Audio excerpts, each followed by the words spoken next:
Hi, everyone back home. And we're ready to get into a little examination of some of the details on the steps, the actual steps. Apparently, I have no signal here. Let me see what I can do with this. I have a signal. Woohoo! So we're looking at the release step. We already heard a bit of a paraliminal on that. We're going to finish up the day today with a paraliminal on the notice step. So there's something called the physiology of excellence. It's been a part of my work since I first went through NLP. And I built this into a new audio program called the Paraliminal Mood Resets. Any of you own that? One out of all of you? Come on. Do you not know that there are products here for you to own? Come on. Oh, you do. Okay, so two of you. Three. Okay, good. So let's everybody stand up. I want to show you how to do this basic process. So get some room around you. Go into the open space. You're going to hear my voice. Get away from your tables and chairs. What you need to do is you need to have an imaginary 3 circles in front of you, okay? So you need to be able to step forward from wherever you are in 3 circles, okay? First of all, before we do it, I just want you to get into this physiology of something other than excellence. So I want you to imagine you've totally screwed up. You've done something terrible, you're a failure, you've blown it, and I want you to let your shoulders drop, let your head drop a little bit, breathe kind of shallowly, kind of hang dog, right? And remember those feelings of screwing up, and then say to yourself, I feel absolutely fantastic. This is the best I've ever felt. I feel amazing. Hard to believe it, isn't it? Okay, so now shake that off. Okay, bring your shoulders up and back a little bit. Gently relax them. Bring your gaze slightly up. Take a deep breath in. Feel your whole body breathing. Open your arms a bit so your palms are kind of facing forward. Get a big smile on your face and say, I feel absolutely horrible.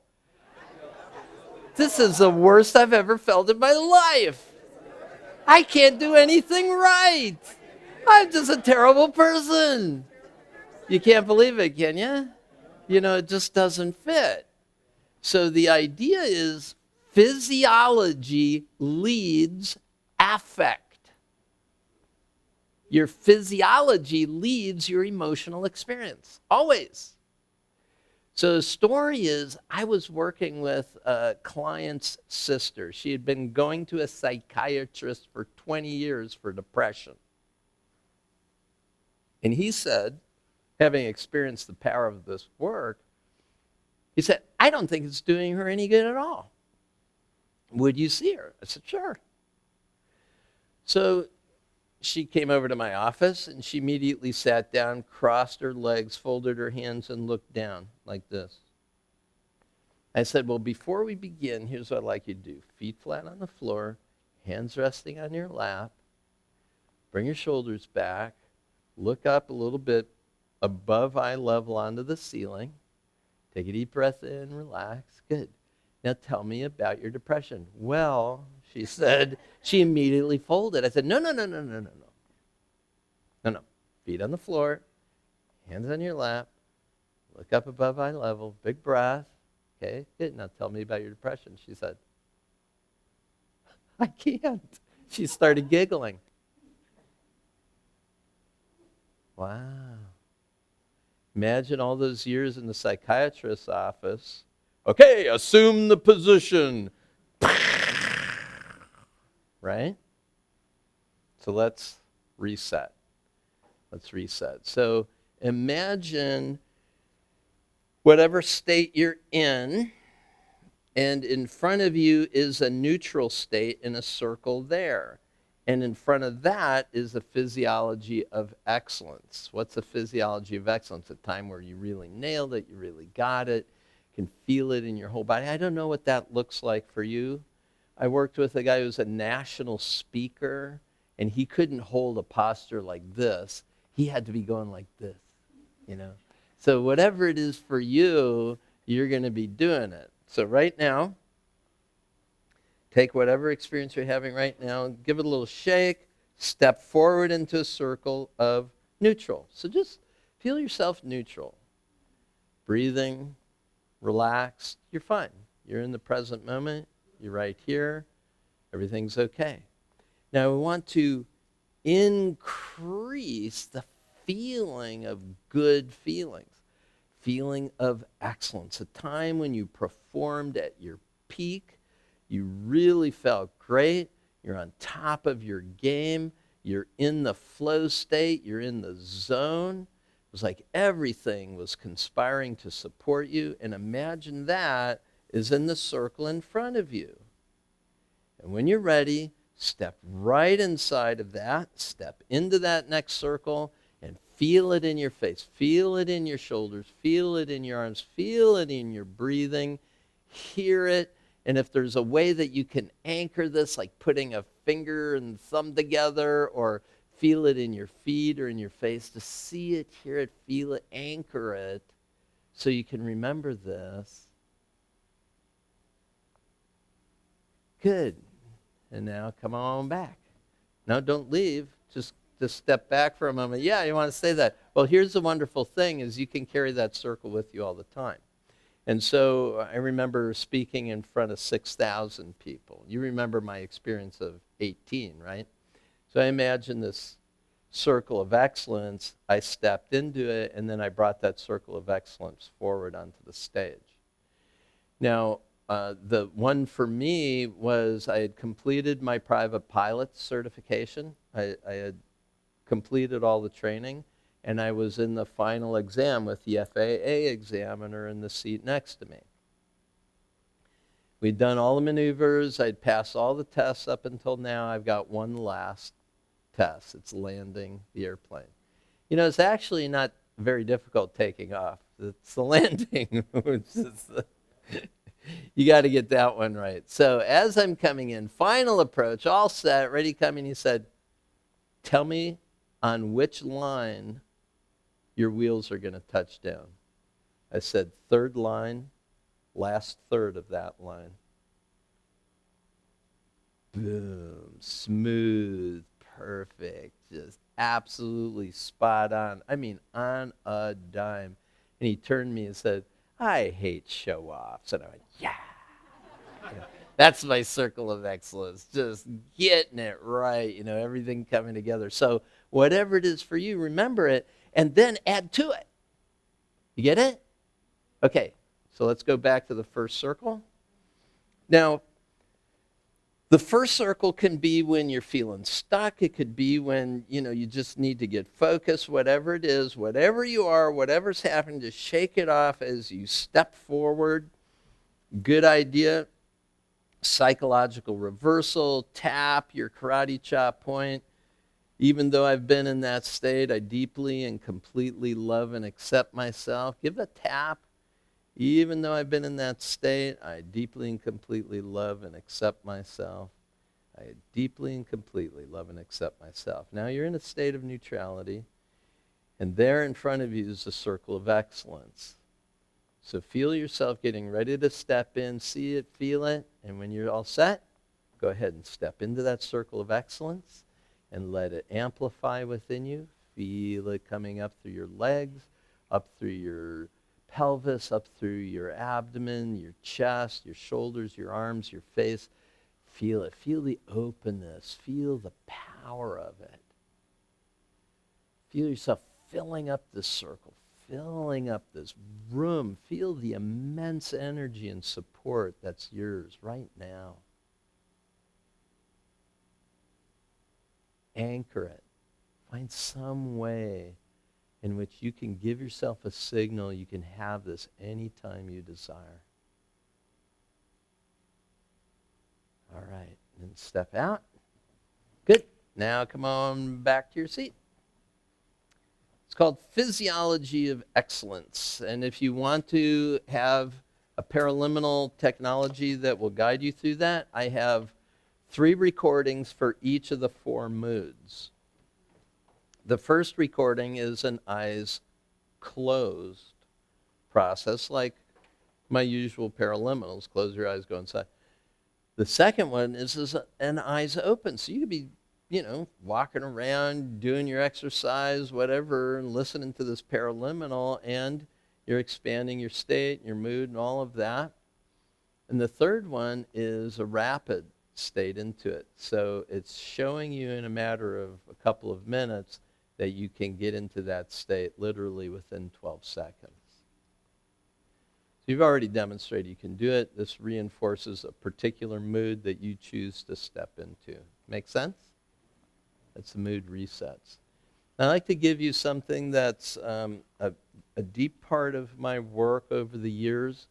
You'll find this talked about in a course called Abundance for Life. There is a 90-second induction that I recommend to people. And what I'm going to ask you to do is have your right hand on your leg and use it, which is your dominant hand? Have your dominant hand on your leg, and with your non-dominant hand, pick up the other hand and let it flop like this. Now, what's interesting about that is that's actually a muscle test in hypnosis, which is very effective. Now, if I'm doing a demonstration of hypnosis in front of a group, and I reach over to pick up a person's hand and their hand floats and then doesn't flop, they're not really relaxed. And so what I'm going to ask that you do is, really get that feeling of relaxation, okay? So we're going to do it in just a moment. That's like the final step of this. All right, so take a deep breath in. As you exhale, close your eyes, sit back and relax. Think of the word relax repeating in a space behind your eyes. One of the things I like to do is say, imagine your eyelids are so relaxed they wouldn't work even if you wanted them to. And when they're that relaxed, you could try them and see you've been successful in relaxing them so completely. But I'm not going to say that to you now. What I'm going to say is imagine your arm is so relaxed, it's just like a loose, limp dish rag. You can reach over with your non-dominant hand and pick yourself up by the wrist, pick up that other arm by the wrist and just let it drop. Pick it up, let it drop. Even if it's just an inch, pick it up and let it drop. And let each drop take you into a deeper state of relaxation. This is good for medical procedures, dental procedures. Relax your arm completely like this. You could even draw a circle on your body where you might receive an injection or some medical procedure that would be done, and whatever happens inside of that circle, nothing will bother or disturb you. You'll just be completely present to the experience of relaxation. And when you're ready to come out, my recommendation is to develop the habit of counting forward from 1 to 5, and then open your eyes.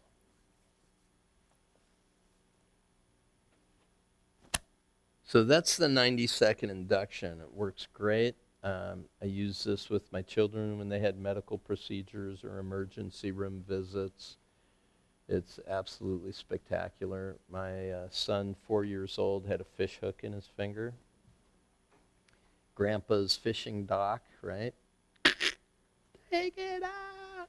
He couldn't, he didn't like it at all. So I clipped the line, but here's this this rubber-bodied jig, with a rubber tail on it, and it stuck underneath the dermis. And at that time, we didn't have the clever new techniques you can see on YouTube for getting the hooks out, but it wouldn't come out.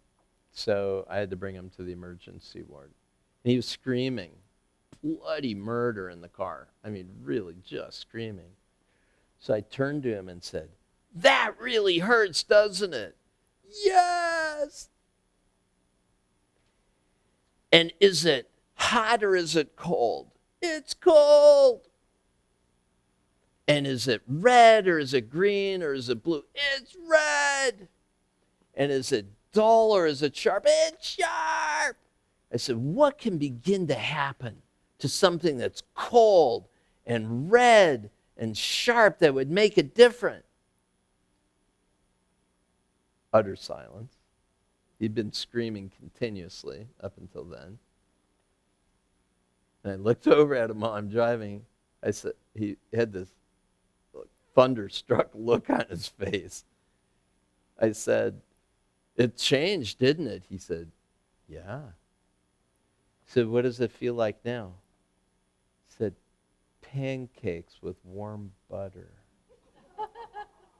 I said, "Really cool." I said, "Your brain just did that for you, and you can use this for all the rest of your life." So we got to the emergency ward.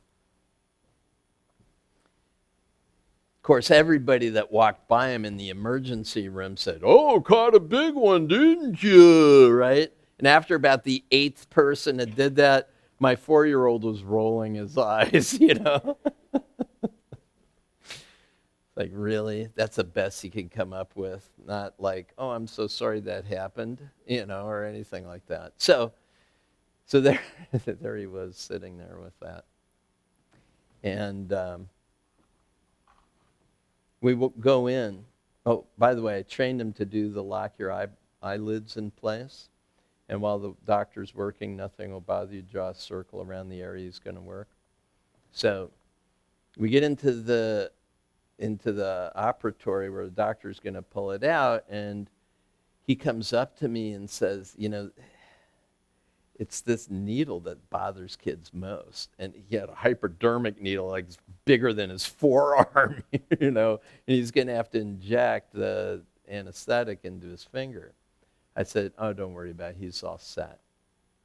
"Really?" "Yeah." "John," I said, "you all set?" He said, "Just a minute." I said, "Your eyeballs locked in place?" "Yep." "Draw the circle?" I drew the circle. "You all ready?" "Uh-huh." Doctor came over and injected his finger. I said, "What'd that feel like, John?" He said, "Hot syrup on pancakes." Of course, the doctor is like, "Dude, you've got to show me that. That is so cool." And of course, all the nurses just like spread through the whole place, right? And as we're finishing up and we're leaving, there's this blood-curdling scream coming from an operatory like 2 rooms down. And one of the nurses came up and said, "It's a little girl with a fish hook in her leg. I wish you could do what you did for your son." Yeah. It's Minnesota. What can I say? There are a lot of fish hooks flying around here. Wear your safety glasses. Okay. Well, anyway, so the next one is drop-in. Do you remember me teaching you drop-in? So, what are the components? First thing you do, close your eyes and withdraw your awareness from the world around you to the space your body is occupying. Exactly right. Remember I said this? Take a deep breath, close your eyes, withdraw your awareness to the space your body is occupying. Second thing, relax your shoulders, just let them drop. Second thing, relax your forehead. Get the hint of a smile, your jaw, right? The frontalis, this is associated, all the early biofeedback studies on relaxation were using electromyography. Electromyograph measures muscle tension. They put it on the forehead. You get relaxation there, everything else relaxes. So that's why I say relax your forehead. The final thing is become aware of the in your nostrils. Feel it in that space of your nostrils as you exhale and inhale. No pauses, no jerks, no hesitation. One smooth exhale, inhale, and then get them to become equal in duration. Balance that breath. That's it. That's dropping in. Again, you should be able to do that in a matter of seconds. So you'll hear me do that. I'll guide you through it. You know, if you could do that, several times throughout the day, 3 minutes at a time. This was taught to me by Swami Veda. It's recorded on the Meditate with the Himalayan Masters series. I studied with Swami Veda when I was a kid. I started when I was 18, and he had some significant disciplines that we had to follow. This was back in 1973. I got together with him in 2005 for a 5-day silence retreat, and he said, you know, all of you who studied with me 30, 35 years ago, you know how many disciplines I had for you to enhance your progress in meditation. We're all going, yeah. He said the words that changed my life. He said, forget about them. Just drop into this silence. 3 minutes. Go into the silence a few times a day. So I did. And that silence was so palpable. There was no noise. Quiet. It's just peace.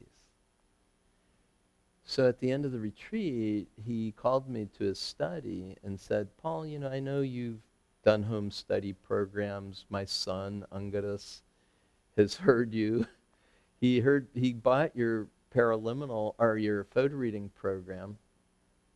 And he came up to me and he said, Dad, do you know Paul Sheely? He said, sure I do. He's an initiate. I've known him for years. He said, I thought so, because when he started talking, I heard you. Withdraw your awareness from the world around you to the space your body is occupying. I mean, that's you, Dad. And so he said to me, you know, I know you've done this. You've published these all over the world. Is there something we could do? I said, totally. Outline the whole program in 3 minutes right there. You're going to do a 30-minute meditation. We're going to do a 3-minute version of it right after that. You can do 2 or 3 versions of that. We're going to do your 4 best meditations. We'll do a little question and answer at the front end. Done. He said, great. When can we start? I said, I'll book the studio on Friday. So on Friday, we got in there and we started recording it. We finished it in London, at a studio in London where he was. And Libby and I happened to be traveling there. Meditate with the Himalayan Masters. Not a lot of effort, gang. Release. It's right now. Okay? Quit mystifying this and saying, oh, you know, I need an hour a day to meditate. Yeah, nice if you got the time, but if you don't, or as Chun Yi says, go to the emptiness while you're waiting for the traffic light. Don't worry if you disappear, because somebody behind you will remind you to come back. Yeah. Right? Don't worry about it. Just go there, right? Just go there. Stop waiting for the ideal time. Because guess what? Now is the ideal time. Yes, there is an ideal time. It's now. There is no ideal time in the future, because the future is in your imagination. Right? Oh, but when I retire, I'll have a... Oh, stop it. No. When you retire, you'll be busier than you ever were, ever. Just do it now. It's not a big effort. Just go for it, right? Now, the other thing that's really going to train you a lot about release is the deep relaxation exercise. Aside from the labyrinth experience in Abundance for Life, deep relaxation is the longest paraliminal we have. Now, I also think that the 10-minute relaxation, the 10-minute supercharger is spectacular. I mentioned at lunch, this thing saved my life more times than I could count. Deep relaxation is really going to train you to go deep. I love listening to it when I'm on international flights. I'll play it 2 or 3 different times. I don't eat the food or drink the alcohol. I just have a bottle of water and I have deep relaxation and I'm good. So keep in mind, you can train your body to go there quite quickly. Use the technologies that can assist. So paraliminals of all kinds are certainly going to assist. Microphone for Montine. Teenman.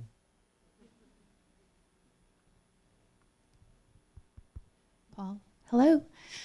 Talking about paraliminals, I heard you say that you repeated the deep relaxation several times on the airplane. Can you school me on what's appropriate for the number of paraliminals in one day, or somewhere I got it stuck in my brain? Okay, so when it comes to multiple paraliminal listenings, people say, can I listen to bunches of them? I said, remember, this is about living life. So it's not about how many paraliminals I can close my eyes to. It's still about coming back here and making it all happen. If you're going to listen to multiple paraliminals, that's cool. It's great if you do. My recommendation is however many you listen to, make sure they're all focused on a single goal for that day. So don't listen to get around to it for this goal, and then sales leap for that goal, and then deep relaxation for some other, If you're going to listen to those 3, all have it associated to one goal that's there in front of you. The other thing that we can do now that we were never really able to before is we can take track 3, which is the sleep learning track, and we can link those together. So you can create on your playlist, whatever it is, and whatever device you have, and you could put track 1 to introduce it, and that's your focus for your intention. And then there's this induction, track 2, that brings you into the ideal state, count down from 5 down to 1. And then you got the sleep learning track. We'll do 5, 6 sleep learning tracks. So it's all this paraliminal stuff while you're in there. That's what we call the change work track, where the 2 voices are going. However long you wanted to make it for, and then you put the return and integration track, track 4, to bring you out. One of the things that I did is I put the final track, I think it's track 3 on 10-minute supercharger.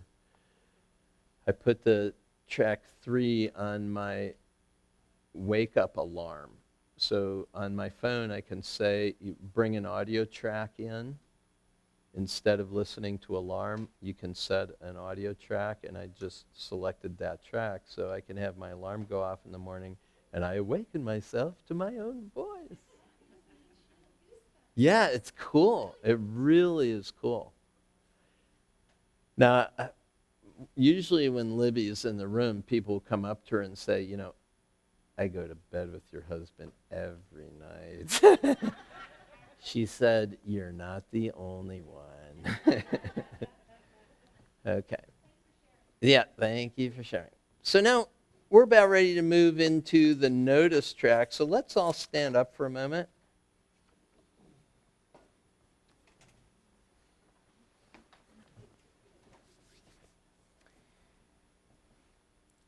Grab a drink of water and do a little stretch.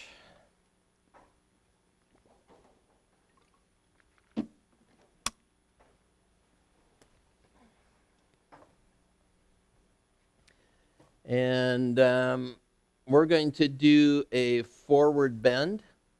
So the way you do this is you think of your body as a spinal column. You want to lower one vertebrae at a time, slowly forward. And let your hands kind of stay close to your legs as you do this. So if you need to support yourself, you can. Now you don't want to force yourself down, you just want to hang. And if you can just hang a little bit and kind of swing your arms back and forth, swing your head back and forth, that's great. Fold your arms if you can and let yourself hang like that. And then slowly, one vertebrae at a time, keeping your hands on your legs as you come back up. Uncurl your spine slowly, slowly, slowly. And when you stand up, then stay there for as long as you were bent over, palms facing slightly forward. It's called the mountain pose. And just let your energy flow. Okay, we're going to tap the sternum point. Do you know where your sternum is in there? So you're going to have a couple of fingers tapping on that point. I'm noticing more of my resources. More of my resources are available to me. I notice my resources are available. I'm noticing my own magnificence. I am magnificent. And I notice that. I notice that today. All right, have a seat. I love that, Melanie. Good. So we're going to do a really fun exercise. You know, in the last, the closed eye process we did with the recording and the headphones and all that? Yeah, one of the things I did is I had you open your eyes and look at an eye fixation point and close your eyes. So we start with our eyes open looking, you close your eyes. Then I said, even though you don't want to, open your eyes again and look. Well, I'm going to take you through an exercise now that's going to bring you out and in. I do this in my workshop called the Ultimate You Retreat. It's a great way to train you to see and notice more of your internal world, as well as increasing your sensory acuity for the world around you. So here's how it goes. I'll guide you through it. What you're going to do is you're going to find a spot on the ceiling or wall that you can look at. And again, it's going to be ideal if it's slightly above eye level. You're going to sit comfortably and look at that spot. And every time you open your eyes, you're going to bring your eyes back to that same spot. I'm going to say to you, become aware of 3 things you now see. Now, looking at that spot, you have to notice anything else that's in your peripheral awareness, but you're still looking at that one spot. And then I'm going to say, close your eyes and go inside and become aware of 3 things you have seen. Not the 3 things you just looked at, but any 3 things you've ever seen in your life, like a locomotive train going by, or a mountain, or a river, just any 3 things, right, that you have seen in the past. And I'll say, open your eyes and look at the spot. And we're going to do the same thing with hearing. Then I'll